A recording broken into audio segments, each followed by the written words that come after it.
আসসালামু আলাইকুম বন্ধুরা, কেমন আছো সবাই? আজকে নিয়ে এসেছি সাম্বারের সবার প্রিয় আম ভর্তার একটা রেসিপি নিয়ে। তা আমি যেভাবে সাধারণত আম ভর্তাটা বানাই, প্রথমে শুকনো মরিচ ফুটিয়ে নিয়েছি এখানে। তারপর একটু লবণ দিয়ে এটাকে চুটকে ভালো করে মেখে নিব।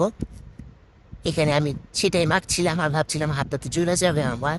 কিছু করার নেই, একটু সহ্য করতে হবে। ভালো কিছু খাওয়ার জন্য একটু কষ্ট করতেই হয়।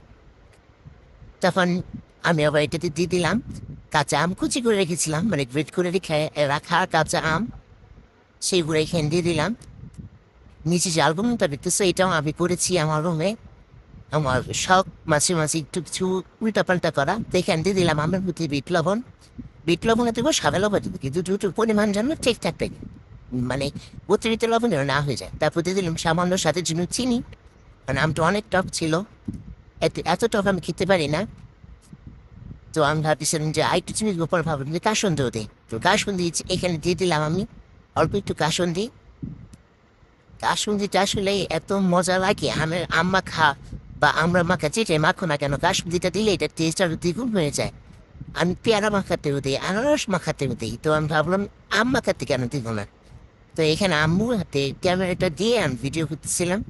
তা আম্মু আমাকে হেল্প করতেছিল এখানে। তা আরেকটু কাসুন্দি দিলাম, এখানে একটু কাসুন্দি কম পড়েছিল, তাই একটু কাসুন্দি দিয়ে এই যে আমার আম মাখা এখন রেডি। আমার জিভে জল জল চলে